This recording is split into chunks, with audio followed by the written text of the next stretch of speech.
السلام علیکم ناظرین، یہ مصر شہر کے چوراہوں میں سے ایک چوراہے کا منظر ہے جہاں شہر بھر کا غریب اور دہاڑی دار مزدور طبقہ اپنے خاندان کے پیٹ کی آگ بجھانے کے لیے بھیڑ جمائے رہتا تھا۔ اسی شہر بغداد میں ایک امیر شخص رہتا تھا جس کا نام راشم تھا۔ راشم کو گاہے بگاہے کام کروانے کے لیے کسی نہ کسی دہاڑی دار مزدور کی ضرورت رہتی تھی۔ ایک دن راشم اس نیت سے چوراہے پر پہنچا کہ کوئی مزدور مل جائے جس سے وہ آج کے دن کا کام کروا سکے۔ چوراہے پر لگی مزدوروں کی بھیڑ یوں ایک سمت سے دوسرے سمت جاتی تھی جیسے سمندر کی لہریں ہوں جو بار بار ساحل سے آ کر ٹکراتی ہیں اور پھر واپس چلی جاتی ہیں۔ جیسے ہی کوئی دولت مند کسی مزدور کی تلاش میں آتا، چوراہے سے ایک سے بڑھ کر ایک اونچی آواز آتی کہ جناب میں حاضر ہوں، میں حاضر ہوں۔ راشم کو چوراہے پر مزدوروں کی اس حالت پر بڑا ترس آیا، مگر ساتھ ہی اسے تعجب بھی ہوا کیونکہ مزدوروں کی اس بھیڑ میں ایک ایسا مزدور بھی تھا جو بالکل چپ چاپ ایک جگہ بیٹھا ہوا تھا۔ چہرے سے معلوم ہوتا تھا کہ یہ بالکل پر یقین ہے کہ اس کا خریدار خود اس کے پاس چل کر آئے گا۔ راشم سیدھا اس نوجوان کے پاس گیا اور کہنے لگا کہ کیا تمہیں کام کی ضرورت ہے؟ نوجوان بولا، میں آپ کا کام ضرور کروں گا۔ اگر میں اس چوراہے پر بیٹھا ہوں تو کام کے لیے ہی بیٹھا ہوں، مگر میں دہاڑی کے 50 درہم لوں گا، کیا آپ کو منظور ہے؟ راشم حیران ہو کر بولا، 50 درہم؟ یہ تو بہت زیادہ ہے، باقی مزدور تو صرف 5 درہم ہی لیتے ہیں۔ آخر تم ایسا کیا کرتے ہو کہ جس کے میں تمہیں 50 درہم دوں؟ نوجوان بولا، اگر آپ کو منظور نہیں تو 5 درہم والے مزدوروں کی بھرمار لگی ہوئی ہے، آپ انہی میں سے کسی کو لے جائیے۔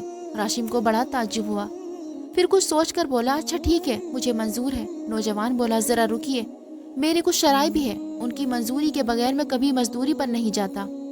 راشم حیرت سے بولا، کیا کہا؟ اے نوجوان، شرطیں تو مالکوں کی ہوتی ہیں اور اس حساب سے شرطیں لگانے کا اصل حقدار میں ہوں۔ نوجوان بولا، اگر آپ میری شرائط منظور نہیں کرتے تو میں آپ کے ساتھ ہرگز نہیں جاؤں گا۔ راشم بولا، اچھا ٹھیک ہے، ذرا بتاؤ کہ تمہاری شرطیں کیا ہیں؟ نوجوان بولا، میری پہلی شرط یہ ہے کہ میرے بارے میں آپ مجھ سے کوئی سوال نہیں کریں گے۔ میری دوسری شرط یہ ہے کہ جیسے ہی اذان ہوئی تو اس وقت سے لے کر نماز پڑھنے تک میں آپ کا مزدور نہیں رہوں گا، اور اس دوران میں آپ کی کوئی بات نہیں مانوں گا اور نہ ہی آپ مجھ پر کوئی حکم چلانے کا مجاز ہوں گے۔ میری تیسری شرط یہ ہے کہ اگر آپ نے مجھ سے کوئی سوال کیا تو میری مرضی ہوگی کہ میں آپ کے اس سوال کا جواب دوں یا نہ دوں۔ راشم یہ سن کر مسکرا کر بولا، بڑے ہی انوکھے دہاڑی دار ہو، ویسے چلو مجھے یہ بھی منظور ہے، اب اپنا سامان لو اور کام پر چلو۔ چنانچہ راشم اور وہ نوجوان چلتے چلتے راشم کے گھر پہنچ گئے۔ نوجوان نے کام کرنا شروع کیا تو راشم دیکھ کر حیران رہ گیا کہ جو کام ایک مزدور پورے دن میں کرتا ہے، اس نوجوان نے تو وہ کام صرف 2 گھنٹے میں ہی کر دیا ہے۔ راشم نے اسے مزید کام پر لگایا اور خود کہیں باہر چلا گیا۔ مزدور گلی میں مٹی کھود رہا تھا کہ اچانک اذان کی آواز آنا شروع ہو گئی۔ مزدور نے کدال وہیں پھینکی اور وہاں سے جانے کے لیے قدم بڑھانے لگا۔ جب راشم کے بیٹے نے دیکھا کہ مزدور مٹی کے ٹھیلے گلی میں ہی چھوڑ کر جا رہا ہے تو اس نے کہا، اوئے ذرا رکو، اس مٹی کو تو برابر کرتے جاؤ۔ نوجوان بولا، خاموش، اس وقت میں تمہارے باپ کی بھی نہیں سنوں گا۔ جب اذان ہو جاتی ہے تو میں دنیا کا ہر کام بھول جاتا ہوں اور صرف اسی کی سنتا ہوں جو سب کچھ سننے اور جاننے والا ہے۔ اگر تم چاہو تو مٹی کو خود ہی برابر کر سکتے ہو، ویسے بھی میری تمہارے باپ سے بات ہو چکی ہے۔ چنانچہ نوجوان نماز پڑھ کر واپس آیا اور دوبارہ کام پر لگ گیا۔ اتنے میں راشم باہر سے واپس آیا اور نوجوان سے پوچھا گیا، کیا میں تمہارے لیے کھانا لاؤں؟ نوجوان کہنے لگا کہ میں روزے سے ہوں۔ راشم بہت حیران ہوا اور سوچنے لگا، ابھی تو رمضان شروع بھی نہیں ہوا اور یہ نوجوان نفلی روزے رکھ کر مزدوری کر رہا ہے۔ جب شام کا وقت ہونے لگا تو راشم بولا، اے نوجوان، یہ لو تمہارے 50 درہم، ویسے تمہارا نام کیا ہے؟ نوجوان بولا، حضور، میں نے آپ سے کہا تھا کہ جس سوال کا جواب میں نہ دینا چاہوں آپ اس سے متعلق مجھ سے پوچھنے کا جوازہ میں آپ کے اس سوال کا جواب دینے سے قاصر ہوں، امید ہے آپ برا نہیں منائیں گے۔ اچھا، خدا حافظ، یہ کہہ کر وہ وہاں سے چل پڑا اور راشم حیرت سے اسے دیکھتا رہا، مگر دل میں تنج لیے جیسے تیسے اس نے رات گزاری اور اگلے روز دوبارہ چوراہے پر پہنچ گیا۔ ایک بار پھر مزدوروں کا جتھا اپنے دن بھر کے مالک کی تلاش میں شور برپا کر رہا تھا، مگر آج وہ نوجوان مزدور وہاں موجود نہیں تھا۔ راشم نے دوسرے مزدوروں سے پوچھا تو ان میں سے ایک نے بتایا کہ حضور، وہ تو صرف پیر اور ہفتے والے دن ہی آتا ہے۔ یہ سننے کے بعد راشم وہاں سے گھر کی طرف چل پڑا۔ ابھی وہ کچھ ہی دیر چلا ہوگا کہ ایک بوڑھے آدمی نے پیچھے سے آواز دی، بیٹا ذرا بات سنو، یہ ایک انتہا ضعیف شخص کی آواز تھی جو بمشکل ہی چل پا رہا تھا۔ اس ضعیف شخص نے کہا، کیا آپ مجھے کنویں والے درخت کے پاس چھوڑ دیں گے؟ راشم بولا، جی ضرور چھوڑ دوں گا، مگر آپ وہاں کیوں جانا چاہتے ہیں؟ ضعیف آدمی بولا، دراصل میرا بیٹا کافی عرصے سے بیمار ہے اور آج میرے بیٹے کی دوا ختم ہو گئی ہے، مگر مجھے ذرہ برابر بھی کوئی غم نہیں ہے، کیونکہ مجھے اس بات کا یقین ہے کہ اللہ نے میرے بیٹے کے لیے ہفتے بھر کی دوا کا بندوبست کر رکھا ہے۔ تم بس مجھے وہاں پہنچا دو، خدا تمہیں اس نیکی کا اجر دے گا۔ راشم جو پہلے ہی حیران اور پریشان تھا، اس بوڑھے کی باتیں سن کر حیرت کی گہرائیوں میں چلا گیا۔ اس نے ضعیف شخص کو کنویں کے درخت کے پاس چھوڑا اور خود ایک طرف چھپ کر دیکھنے لگا کہ آخر میں بھی تو دیکھوں کہ ضعیف شخص کو دوا کہاں سے پہنچتی ہے۔ کچھ دیر انتظار کرنے کے بعد اچانک تیز قدموں سے ایک آدمی چلتا ہوا آیا، جس نے اپنا چہرہ نیلے رومال سے چھپایا ہوا تھا۔ وہ آدمی وہاں پہنچا اور کہنے لگا، اے بزرگوار، مجھے معاف کرنا، آج ذرا دیر ہو گئی۔ اس آدمی نے ایک تھیلا اس ضعیف شخص کو پکڑایا اور جانے کے لیے پلٹا ہی تھا کہ جب شخص نے اس کا ہاتھ پکڑ لیا اور بولا، اے خدا کے نیک بندے، مجھے اپنا چہرہ تو دکھاؤ، میں اپنے محسن کو اپنی آنکھوں سے دیکھ کر دعا دینا چاہتا ہوں۔ نیلے رومال والا آدمی بولا، اے بزرگوار، یقین مانیے، اس میں میرا کوئی کمال نہیں، بس یہی سمجھ لے کہ اس نیلے آسمان والے نے اس نیلے رومال والے کو آپ کی مدد کا وسیلہ بنا کر بھیجا ہے۔ یہ کہتے ہی نیلے رومال والا وہاں سے واپس چلا گیا اور راشم چھپ کر یہ سارا ماجرا دیکھ رہا تھا اور ایک لمحے کے لیے تو بھول ہی گیا کہ وہ اس نوجوان مزدور کی تلاش میں آیا تھا۔ وہ دوڑتا ہوا اس ضعیف شخص کے پاس گیا اور پوچھنے لگا کہ آدمی کون تھا جو آپ کی بے لوث مدد کرنے آیا؟ ضعیف آدمی نے جواب دیا، میں اس آدمی کو نہیں جانتا، میں تو بس اتنا جانتا ہوں کہ جب بھی میرے بیٹے کی دوا ختم ہوتی ہے تو میں یہاں آ جاتا ہوں اور یہ نیلے رومال والا آدمی مجھے ہر دفعہ یہ دوا دے جاتا ہے۔ راشم نے ضعیف آدمی کو اس کے گھر چھوڑا اور واپس اپنے گھر آ گیا۔ اگلے روز وہ شہر کے چوراہے پر دوبارہ گیا اور اس نے دیکھا کہ واقعی وہ نوجوان مزدور وہاں موجود نہیں تھا، مگر آج راشم اور دہاڑی دار کے ساتھ ساتھ اس نیلے رومال والے آدمی کو بھی ڈھونڈ رہا تھا، مگر بیسو دونوں میں سے کوئی بھی نہ ملا۔ وہ تجسس کے عالم میں مصر کی گلی محلے میں انہیں ڈھونڈنے لگا۔ اچانک اس نے محسوس کیا کہ ساتھ والے گھر کے کچھ بچوں کے چیخنے اور چلانے کی آوازیں آ رہی ہیں اور ماں ان بچوں کو دلاسا دینے کی کوشش کر رہی ہے۔ وہ اپنے بچوں سے بار بار یہی کہہ رہی تھی کہ فکر نہ کرو، وہ ابھی آتا ہوگا۔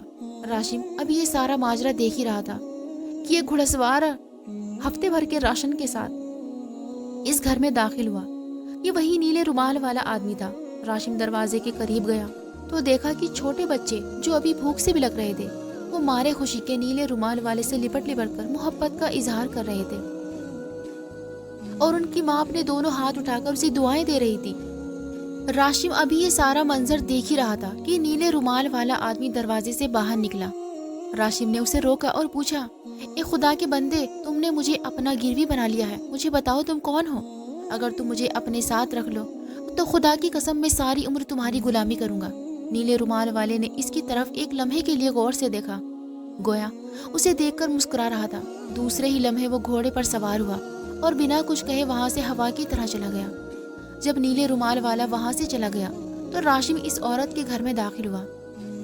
خستہ حال مکان اپنی آپ بیتی اپنی حالت سے بیان کر رہا تھا کہ ایک بیوہ عورت کا مکان ہے۔ راشم نے عورت سے پوچھا، کیا آپ کو معلوم ہے کہ یہ نیلے رومال والا شخص کون ہے؟ عورت نے جواب دیا، میں اسے نہیں جانتی، میں تو بس اتنا جانتی ہوں کہ یہ کوئی فرشتہ صفت انسان ہے جو مجھے ہر ہفتے کھانے پینے کا سامان مہیا کرتا ہے۔ آج وہ معمول سے تھوڑی دیر سے آیا اور آج پہلی بار ایسا ہوا کہ میرے بچوں کے رونے کی آواز گلی تک پہنچ گئی، ورنہ اس سے پہلے ایسا کبھی نہیں ہوا کہ وہ ایک لمحے کے لیے بھی دیر سے آیا ہو۔ اتنا سننے کے بعد راشم وہاں سے پلٹا اور سوچو کہ ایک جہان میں کھویا ہوا گھر آ گیا۔ اگلے 2 دن بھی راشم کا یہی معمول رہا۔ وہ مصر کی گلیوں اور بازاروں میں اس دہاڑی دار اور نیلے رومال والے دونوں آدمیوں کو ڈھونڈتا رہا، مگر دونوں کا کہیں اتا پتہ نہ مل سکا۔ ہفتے والے دن وہ چوراہے پر پہنچا اور دیکھا کہ وہ دہاڑی دار نوجوان وہاں موجود تھا۔ راشم سیدھا چلتا ہوا اس دہاڑی دار نوجوان کے پاس گیا اور کہنے لگا، میں نے تمہیں کہاں نہیں ڈھونڈا؟ باقی مزدوروں سے پوچھا تو انہوں نے بتایا کہ تم صرف پیر اور ہفتے والے دن ہی آتے ہو۔ چلو اب میرے ساتھ چلو، میں نے بھی ٹھان لی ہے، چاہے تم پیر کو آؤ یا ہفتے کو، کام تو میں تم سے ہی کرواؤں گا۔ نوجوان دہاڑی دار بولا، مگر میری شرطیں تو یاد ہے نا؟ راشم بولا، ہاں اچھی طرح یاد ہے۔ نوجوان دہاڑی دار بولا، مگر ہفتے والے دن میری معاوضے کی شرط بدل جاتی ہے۔ راشد مسکرا کر بولا، تو کیا تم اب ہفتے والے دن مجھ سے 50 کی بجائے 100 دینار لوگے؟ نوجوان دہاڑی دار بولا، نہیں، ہفتے والے دن میں صرف 3 دینار لیتا ہوں۔ راشم کہنے لگا، بھائی تمہاری شرط تو مجھے ہر بار حیران کر دیتی ہے۔ کیا تم مجھے بتا سکتے ہو کہ تم پیر والے دن 50 لیتے ہو مگر ہفتے والے دن صرف 3؟ آخر ایسا کیوں؟ نوجوان دہاڑی دار بولا، حضور میں نے آپ سے کہا تھا کہ جس سوال کا جواب میں نہ دینا چاہوں نہیں دوں گا۔ چنانچہ راشم نے دہاڑی دار مزدور کو اپنے ساتھ لیا اور گھر جا کر کام پر لگا دیا۔ اگلے کئی مہینوں تک یہی سلسلہ چلتا رہا۔ راشم ہر پیر ہفتے کو چوراہے پر جاتا اور نوجوان دہاڑی دار ہر بار اپنی شرطیں یاد کرواتا۔ راشم ہر بار اس کی شرطیں سننے کے بعد اسی سے ہی کام کرواتا۔ اس دوران وہ مصر کے گلی بازاروں میں بھی گھومتا رہا اور اکثر اوقات اسے نیلے رومال والا آدمی بھی نظر آ جاتا۔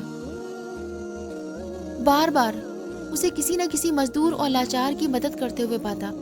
اس نے کئی بار اسے روک کر پوچھنے کی کوشش کی کہ آخر وہ کون ہے اور کہاں سے آتا ہے، مگر ہر بار وہ آدمی اسے کچھ لمحے کے لیے دیکھنے کے بعد وہاں سے چلا جاتا۔ ایک روز راشم چوراہے پر اس دہاڑی دار مزدور کو لینے گیا تو اسے وہاں نہ پایا۔ اس نے دوسرے مزدور سے پوچھا تو انہوں نے بتایا کہ حضور آج وہ نہیں آیا۔ راشم نے پوچھا کہ کیوں نہیں آیا؟ مزدوروں نے جواب دیا، حضور آج اس کی طبیعت ناساز ہے، مگر اس نے آپ کے لیے ایک پیغام بھیجا ہے کہ فلاں گلی کے نکڑ پر اس ناچیز کا مکان ہے حضور۔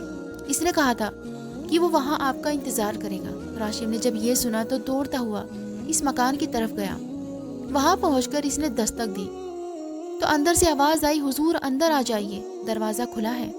راشم جب اندر گیا تو دیکھا کہ دہاڑی دار کی حالت بہت غیر تھی اور جسم کانپ رہا تھا۔ دہاڑی دار نوجوان نے کہا، حضور موت برحق ہے، کوئی نہیں جانتا کہ موت کب آ جائے۔ مجھے لگتا ہے کہ میرا وقت آ پہنچا ہے۔ اگر آج رات میرا انتقال ہو گیا تو حضور سے درخواست ہے کہ میرے مرنے کے بعد میرے کچھ کام کر دیجیے گا، اللہ اس کا آپ کو اثر دے گا۔